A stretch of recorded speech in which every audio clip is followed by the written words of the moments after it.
जहां पर core commander conference हुई है। जी हाँ, कोर कमांडर कॉन्फ्रेंस के बाद जो उसका अलामिया जारी हुआ, उसमें तो बहुत सारी चीज़ें आपके इल्म में आ चुकी होंगी, लेकिन कुछ अंदर का अहवाल भी आपको बताते हैं, जो डिफेंस रिपोर्टर्स हैं उनमें से कुछ के साथ बातचीत करके, और जो अस्करी जराए जिनको कहते हैं, फौजी जराए, उनसे बातचीत करके पता चला है, वो ये है कि कोर कमांडर्स की जो कॉन्फ्रेंस हुई उसमें पूरा अहवाल उनके सामने रखा गया।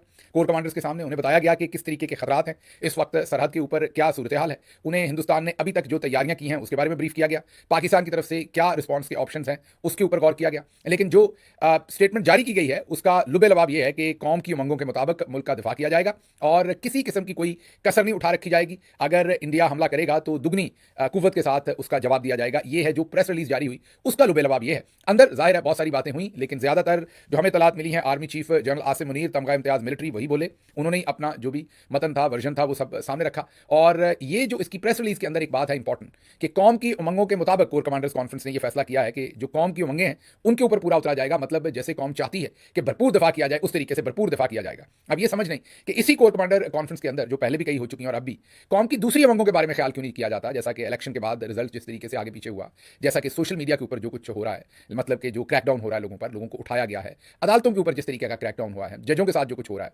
इमरान खान के साथ जो किया गया, बुशरा बीबी के साथ जो किया गया, उसके बाद शाह महमूद कुरैशी हों, उमर चीमा हों, यास्मीन राशिद साहबा हों, मियां महमूद रशीद हों, सेनेटर इजाज चौधरी हों, इन सब के साथ जो कुछ किया गया, और पाकिस्तान तहरीक इंसाफ के हजारों जो वर्कर्स हैं, और फिर 9 मई का जो फॉल्स फ्लैग ऑपरेशन, जिसके बाद ये कहा गया कि आप इंक्वायरी करवा लें। इमरान खान साहब ने बार बार कहा कि आप उसकी सीसीटीवी फुटेज ले आएं और आप उसकी इंक्वायरी करवा लीजिए। ये भी नहीं कहा कि इंडिपेंडेंट से करवा लें, कहा अपनी जुडिशरी से करवा लें, लेकिन कभी भी इंक्वायरी के लिए नहीं हम माने। और आज वही ऑप्शन हम बार बार हिंदुस्तान को ऑफर कर रहे हैं, लेकिन वो नहीं मान रहे आगे से, और हम कह रहे हैं कि इंडिपेंडेंट इंक्वायरी करवा लें, हमारा कोई कसूर नहीं। और तौजीह भी ये पेश कर रहे हैं कि जो इंडिपेंडेंट इंक्वायरी की ऑफर करता है उसके हाथ साफ होते हैं। ख्वाजा आसिफ कहता है कि अगर हमारे हाथ साफ ना होते तो हम इंडिपेंडेंट इंक्वायरी का ऑप्शन जो है वो इंडिया के सामने, भारत के सामने क्यों रखते। और दूसरी तरफ जब इमरान खान साहब ने वही ऑप्शन रखा तो वो हमें ना काबिल कबूल है, ना पसंद है। बहरहाल कोर कमांडर कॉन्फ्रेंस के अंदर से अलामिया यही आया कि हर सूरत दिफा किया जाएगा। बड़ी मुद्दत के बाद पहला कोर कमांडर कॉन्फ्रेंस है जिसमें बिल्कुल भी किसी तरह का भी कोई सियासी जुमला नहीं है। पहले तो आपको पता है कुछ कोर कमांडर कॉन्फ्रेंसेस में इंतशारी टोला वगैरह जरा कम हो गया था, लेकिन फिर भी कोई ना कोई रंग आ जाता था, कोई ना कोई झलक होती थी जिसमें तहरीक इंसाफ, इमरान खान के ऊपर कोई ना कोई टारगेट होता था। ये बहुत देर के बाद कोई ऐसी प्रेस रिलीज आई है कोर कमांडर कॉन्फ्रेंस की जिसके अंदर कोई पॉलिटिकल डायमेंशन नहीं है,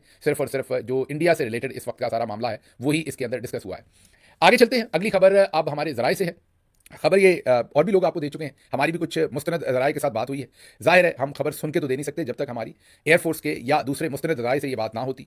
खबर अब ये है कि जिस रात ये प्रेस कॉन्फ्रेंस की गई थी पाकिस्तान में, उस रात जब ये कहा गया था कि मुसद्दका इतला है कि पाकिस्तान पर हमला किया जाना है, असल में उससे पहले ये अतात तारड़ साहब ने, जो डंटोनिक जिसे हम उर्फे आम में जिन्हें हम कहते हैं, उन्होंने गलत बयानी की थी कि अगले 24 से 36 घंटे में हमें लगता है कि उन्होंने को हमला करना है। असल में उससे पहले इन्हें लगता था कि वहाँ पर 4 जो राफेल जो उनके फाइटर जेट्स हैं वो उड़ाए गए हैं कश्मीर के अंदर, और वो पाकिस्तान की तरफ बढ़ रहे हैं। और बर वक्त जो हमारा सोर्स है वो कह रहा है कि बर वक्त पता चला, जिसके बाद उनका जो रडार था या जो भी इलेक्ट्रॉनिक सिस्टम है, जो भी मवासलाती सिस्टम है, उसको हैक किया गया या जैम किया गया। जैम का मतलब ये कि वो बिल्कुल ब्लाइंड हो गए, उनका राब्ता नहीं था किसी से। वैसे मैं जो मुझे एक बहुत ही वेल प्लेस्ड सोर्स ने मुझे ये बात बताई है, मैं आपको बता रहा हूँ। आप में से जो लोग एयरफोर्स से रिलेटेड हैं, टेक्नोलॉजी को जानते हैं, वो जरूर नीचे कमेंट्स में बताइएगा कि क्या आज की दुनिया में ये होना मुमकिन है कि जो फ्रेंच तैयारे हैं फाइटर राफेल, उनके जो सिस्टम्स हों उन्हें हम जैम कर लें। हो भी सकता है शायद, क्योंकि चाइना की या दूसरे किसी मुल्क की अच्छी टेक्नोलॉजी हो सकती है। लेकिन जो हमारे वेल प्लेस्ड सोर्स हैं वो ये क्लेम कर रहे हैं कि 4 से 5 जहाज थे जो उड़ाए गए, और उनका जो सिस्टम था पूरे का पूरा,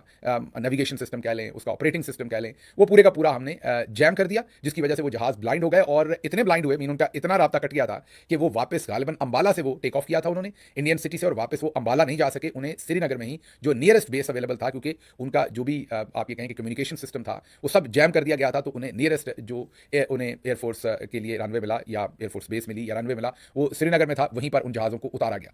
अब मुझे अगर मंतक के हिसाब से आप कहें तो मुझे नहीं लगता कि आज के ज़माने में ऐसा हो सकता है, लेकिन फिर टेक्नोलॉजी है, कुछ भी हो सकता है। मैं टेक्नोलॉजी एक्सपर्ट नहीं हूं, जो लोग इस सब्जेक्ट को जानते हैं वो जरूर लिखिएगा। लेकिन ये अब वेल प्लेस्ड सोर्सेज जो है वो ये क्लेम कर रहे हैं। चाहिए मैंने क्यों आपके सामने वेल प्लेस्ड सोर्सेज अमूमी तौर पर जब खबर आपके सामने रखते हैं तो आप उस खबर को बड़े कॉन्फिडेंस से आगे पहुंचाते हैं और बताते हैं। मैं आपके सामने इसलिए रख रहा हूं कि जो हमारे जर्नलिस्ट दोस्त हैं वो क्योंकि आयल के इस तरफ रहकर उन्होंने परफॉर्म किया होता है, मुझे एक एडवांटेज कह लें या डिसएडवांटेज कह लें कि मैं आयल के दूसरी तरफ भी रहा हूं, मीन हुकूमत में भी रहा हूँ, तो मुझे पता है कई दफ़ा वेल प्लेस्ड सोर्स जो होते हैं वो उनको ये ड्यूटी दी जाती है कि वो ऐसी खबर जो है वो फीड करें, ऐसी खबर दें, इस तरीके से दें कि लीक हो रही है लेकिन असल वो एजेंडा ड्रिवन हो, वो ये खबर दिलवाना चाहते हो मीडिया के ऊपर। तो इसलिए आप लोग मेरी इसमें रहनुमाई करें। जो मुझे पता है आप में से बहुत सारे लोग जो टेक्नोलॉजी को, एरोनॉटिकल इंजीनियर्स हैं, बहुत सारे डिफरेंट जो भी प्रोफेशंस होंगे, जो लोग इस सारे काम को जानते होंगे, वो ज़रा थोड़ी रहनुमाई करें कि क्या डिस्टेंस से, सरहद पार से क्या इतनी ज़्यादा जैमिंग या हैकिंग हो सकती है कि उन जहाज़ों का बिल्कुल ही रास्ता खत्म हो जाए और वो अंबाला भी वापस ना जा सकें, उन्हें श्रीनगर ही उतरना पड़े। ये तो मैं मान सकता हूँ कि किसी किस्म की कोई डिस्टॉर्शन की जा सकती है, लेकिन ये कि उनका जो रेडार सिस्टम है और पूरा सब कुछ जैम हो जाए कि वो अंबाला भी ना जा सके, उन्हें वहीं पर लैंड करना पड़े श्रीनगर में, ये जरा मेरी मंतक में नहीं आती, लेकिन हो सकता है ऐसा हुआ हो। तो जो हमें स्टोरी ग्राउंड से फीड की गई है वो हमने आपके सामने रखी है। अब अगली खबर आपके सामने जो रखनी है वो अमेरिकी नायब सदर का बयान है। अमेरिकी नायब सदर ने जो बयान दिया है वो आप सब देख ही चुके होंगे, उस पर तज्जिया थोड़ा सा दे देते हैं। उन्होंने दो चीज़ें उसमें इंपॉर्टेंट की हैं। एक तो उन्होंने सबसे पहली चीज़ तो ये की है कि इंडिया ने जो इसका रिस्पॉन्स देना है, हम उम्मीद करते हैं, उनका जुमला आगे उसे ट्रांसलेट करें आप, तो वो कह ये रहे हैं कि अब ये जो दहशतगर्दी का वाकया हुआ ये बहुत बुरा हुआ, इसमें इंसानों के साथ बुरा सलूक हुआ, ये गैर इंसानी था, ये बहुत ही ज़्यादा हैवानी काम था, हिंदुस्तान के साथ अमेरिका खड़ा है, हम उनको भरपूर सपोर्ट कर रहे हैं। ये तो जो एक इब्तदाई कलमात होते हैं जो अमूमी तौर पर अदा किए जाते हैं वो उन्होंने किए, लेकिन आगे जो उनकी स्टेटमेंट है वो बहुत ही इंटरेस्टिंग भी है, खतरनाक भी है। उसमें जो नायब सदर है अमरीकी वो ये कहते हैं कि अब इस दहशतगर्दी के वाक़े के बाद हिंदुस्तान ने जो रिस्पॉन्स करना है, हम उम्मीद करते हैं कि वो रिस्पॉन्स ऐसा करेंगे जिससे ज़्यादा बड़ी जंग ना भड़क उठे। तो इसका मतलब यह है कि उन्होंने 2 से 3 चीज़ें यहाँ डिटरमिन कर दी। पहली कि हिंदुस्तान ने उनको बता दिया हुआ है कि हमने रिस्पॉन्ड करना है। दूसरी, उनको ये पता है कि हिंदुस्तान अब हर सूरत रिस्पॉन्ड करेगा। और तीसरी कि जब वो रिस्पॉन्ड करे तो पाकिस्तान को वो पैगाम दे रहे हैं कि ज़रा हिंदुस्तान को भी हम कह रहे हैं कि आपने जो करना है कर लें, लेकिन ध्यान से करें, महदूद पैमाने पर करें, आप ज़रा अपनी गैलरी को खुश कर लें। और पाकिस्तान को इसमें तीसरा पैगाम जो मैंने जैसे कहा 3 चीज़ें आती हैं, तीसरी चीज़ ये है कि पाकिस्तान को भी कह रहे हैं कि आपने भी आगे से रिस्पॉन्ड नहीं करना, ज़्यादा बड़ी जंग ना भड़के। तो ये उनका कह देना कि हिंदुस्तान ने रिस्पॉन्ड करना है और हम उम्मीद करते हैं कि वो रिस्पॉन्स जब करेंगे तो ध्यान से करेंगे, बड़ी जंग नहीं छेड़ देंगे। तो इसके अंदर बहुत सारी मैसेजिंग है। अगला जो जुमला है वो इससे भी खतरनाक है। वो जुमला ये है कि वो कहते हैं कि हम पाकिस्तान से ही एक्सपेक्ट करते हैं। उन्होंने अगली बात पाकिस्तान से रिलेटेड की है और उन्होंने कहा कि ये जो दहशतगर्दी का हमला हुआ है इसमें पाकिस्तान को जिस हद तक, जी हाँ, जिस हद तक पाकिस्तान इसमें मुलव्वस है, जिस भी हद तक पाकिस्तान इसमें मुलव्वस है, उतना तावन वो इंडिया के साथ जरूर करे। मतलब कि यहां पर भी वो 2 से 3 चीजें डिटरमिन कर रहे हैं। एक तो वो ये डिटरमिन कर रहे हैं कि जो दहशतगर्दी का वाकया हुआ इसमें पाकिस्तान मुलव्वस है पूरी तरह या पार्शली। उन्होंने कहा ना जिस हद तक भी मुलव्वस है उस हद तक तावन करे। तो ये तो उन्होंने कह दिया, हालांकि पाकिस्तान तो कहता है हमारा कोई लेना देना नहीं इसके साथ, स्टेट और नॉन स्टेट एक्टर हमारा दोनों का कोई लेना देना नहीं, लेकिन जो अमेरिकी नायब सदर हैं वो कह रहे हैं कि आप जिस हद तक इन्वॉल्व हैं उतना आपने तावन करना है। तो ये तो डिटरमिन हो गया कि आप इन्वॉल्व हैं अमेरिका के पॉइंट ऑफ व्यू से, मैं नहीं कह रहा कि डिटरमिन हो गया। अमेरिकी नायब सदर कह रहे हैं कि ये तो डिटरमिन हो गया कि आप इन्वॉल्व हैं। अब आप जितने इन्वॉल्व हैं वो अभी डिटरमिन करना बाकी है कि पूरे इन्वॉल्व हैं, आधे हैं, 30% है। तो जितने आप इन्वॉल्व हैं उतना आपने तावन करना है दहशतगर्दों को पकड़ने में, हंट डाउन करने में। तो आपने हर सूरत अब भारत के साथ जो है वो आपने तावन करना है और अपनी इन्वॉल्वमेंट जो आपकी है उसकी आपने कीमत अदा करनी है। ये अमेरिकी नायब सदर का पैगाम है। खतरनाक पैगाम है अगर आप देखें पाकिस्तान के लिए। पाकिस्तान को तकरीबन इस सारे मामले के अंदर इंप्लीकेट कर दिया गया है। अगली खबर बहुत ही अफसोसनाक है मेरे लिए, आपके लिए, सबके लिए। बहुत ही नौजवान शोला बयां और बहुत ही ज़्यादा मैं ये कहूँगा कि बड़े नज़रियाती तौर पर इमरान खान के साथ खड़े हैं। अटलांटा जॉर्जिया में रहते हैं, अमेरिका के शहर अटलांटा में गालिबन रहाइश पजीर हैं अली ज़ई। उनके छोटे भाई को गोली मारकर कत्ल कर दिया गया है तकरीबन रात के 11 बजे, जब वो अपने दोस्तों के साथ किसी जगह पर बैठे थे, वहाँ से वापस आ रहे थे, गालिबन शायद अकेले थे। अभी तक इसकी पूरी इन्फॉर्मेशन उनके पास भी नहीं है, मेरी उनसे फ़ोन पर बात हुई है। बहुत बड़ा सदमा है उनके ख़ानदान के लिए, उनके लिए। बिल्कुल उनका छोटा भाई था, जवान भाई उनका जो है उसे कत्ल कर दिया गया है और नामालूम अफराद ने किया है। दुश्मनी किसी के साथ नहीं थी। अली ज़ई बहुत वोकल है, बहुत दबंग तरीके से बात करते हैं, बहुत खुली बात करते हैं, व्लॉग भी करते हैं अपना। और अब नामालूम अफराद जब आप कहते हैं तो फिर हर तरफ ही शक चले जाते हैं लोगों को। अब ये समझ नहीं कि इतना बड़ा हादसा कैसे हुआ है और इसकी ज़रूर इंक्वायरी होनी चाहिए। हुआ ये केपी में है, हम उम्मीद करते हैं खैबर पख्तूनख्वा के आईजी जो है और हमारी खैबर पख्तूनख्वा की जो गवर्नमेंट है वो इस पर भरपूर किस्म की इन्वेस्टिगेशन करेगी और सच सामने लेके आएगी। क्योंकि नामालूम अफराद का अली ज़ई के भाई को कत्ल कर देना, और अली ज़ई वो जो अमेरिका में बैठ के इमरान खान के लिए बहुत ही मौसर आवाज़ उठा रहा है, बहुत तगड़ी आवाज़ उठा रहा है और बिला किसी खौफ के खुल के बात करता है। और जाहिर है उनकी जो बातचीत है उससे अंदाज़ा होता था कि वो किसी न किसी अजाब में उनको ना डाल दिया जाए बेचारों को, क्योंकि आजकल टारगेट किया जाता है सभी को। तो इन हालात में अली ज़ई के भाई का कत्ल जो है वो आम कत्ल नहीं है, इसकी बहुत सारी जहतें हैं जिनको सॉल्व करना बड़ा ज़रूरी है। अगर पुलिस या हमारी हुकूमत ने ज़रा सी भी इसके अंदर कोताही की तो फिर इसका मतलब ये है कि शायद फिर कोताही उनकी नहीं होगी, उनसे करवाई जाएगी और ये सारा काम फिर किसी और का ना हो। इसलिए ये बहुत इंपॉर्टेंट है, ये उनके लिए भी बहुत इंपॉर्टेंट है। अगर उन्होंने ये काम नहीं किया तो उनके लिए भी बड़ा इंपॉर्टेंट है कि इसकी इन्वेस्टिगेशन हो और लोगों के सामने आए कि कत्ल अगर किसी, वो तो कहते हैं कि जाती दुश्मनी नहीं है किसी के साथ, तो अगर जाती दुश्मनी नहीं है या अगर जाती किसी रंजिश में हुआ है तो सारा सच जो है वो लोगों के सामने आना चाहिए। बहरहाल हमारा बहुत अफसोस, हमारी दुआएं, हमारी और मैं आप सबसे भी गुजारिश करूंगा कि इनके लिए दुआ कीजिएगा, मगफरत की भी, और इनके खानदान के लिए कि अल्लाह इन्हें सब्र दे। बहुत बड़ा गम है जो उनके माँ बाप पर और अली ज़ई के कंधों पर आया है। अगली खबर आपके सामने रखनी है और वो आपको एक फुटेज दिखाते हैं और आजकल क्योंकि कहा जाता है कि कौमी यकजहती करें, कौमी यकजहती करें, और ये ज़रा आप फुटेज देखें, ये प्रिजन वैन में से लोगों को उतारा जा रहा है, ये पाकिस्तानी है। ये बिल्कुल भी वो दहशतगर्द नहीं है जिनके बारे में इंडिया इल्ज़ाम लगा रहा है कि उन्होंने इधर आके किया, ना ही ये वो दहशतगर्द हैं जिनके बारे में पाकिस्तान इल्ज़ाम लगा रहा है कि जो हिंदुस्तान का उसमें हाथ था, जो जाफर एक्सप्रेस का दबा का अपना यरगमाल बनाई थी और वहाँ कत्ल गारत की गई थी। ये उनमें से किसी भी इवेंट के दहशतगर्द नहीं है, ना ही किसी और इवेंट के ये या साने के दहशतगर्द हैं। ये आम पाकिस्तानी नौजवान हैं जिन्होंने 26 नवंबर को एहतजाज में शामिल हुए थे। इनके कई साथियों को सरों में गोलियां मार के कत्ल कर दिया गया था, शहीद कर दिया गया था, और जो बच गए वो महीनों से जेलें काट रहे हैं, और इस तरीके से उनके चेहरों के ऊपर नकाब डाल के बिल्कुल उन्हें दहशतगर्दों की तरह अदालतों में लाया जाता है और लेके जाया जाता है। ये फुटेज आपके सामने रखनी थी, क्योंकि आजकल कौमी यकजहती का मौसम है। सभी कहते हैं कि सब कुछ भूल जाए, कौमी यकजहती करें, तो फिर उनसे पूछते हैं कि जिसने जुल्म करने वाले ने क्या सोचा नहीं था कि इसको भुलाना भी होता है? इतना ना करें कि लोग भूल ना सके, तो क्या जुल्म करते हुए आपने सोचना नहीं है? तो ये आपके सामने फुटेज रखनी थी ताकि आप कौमी यकजहती की जो असल सूरत हाल है उसको आप देख सकें। अगली खबर ओवरसीज से आपके सामने रखते हैं। इंडियन ओरिजिन के प्रोटेस्टर्स जो हैं वो गैदर हुए हैं, जो लंदन में इंडियन हाई कमीशन है। पहले इससे आपको याद होगा कि पाकिस्तानी हाई कमीशन के सामने वो इकट्ठे हुए थे, जिस दिन आपको सारी हमने फुटेज एक दफ़ा फिर दिखा देते हैं। जो पाकिस्तानी हाई कमीशन के सामने इकट्ठे हुए थे, वहाँ पर डांस चल रहा था, सब कुछ चल रहा था, ये देख लीजिए।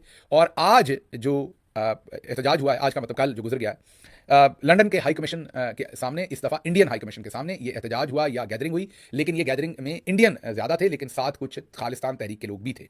लेकिन पाकिस्तानियों ने जितनी तादाद में, लंदन में पाकिस्तानी बहुत हैं, जितनी तादाद में बाहर आना चाहिए था उतनी तादाद में पाकिस्तानी नहीं आ सके। और वजह मैंने आपको पहले भी बताया कि लोगों के दिल बहुत दुखाए हुए हैं, लोगों को इस कदर ह्यूमिलिएट किया हुआ है, लोगों को इस कदर तड़पाया हुआ है, तकलीफ दी हुई है, अजियत दी हुई है कि बहुत सारे लोग इनडिफरेंट हो गए।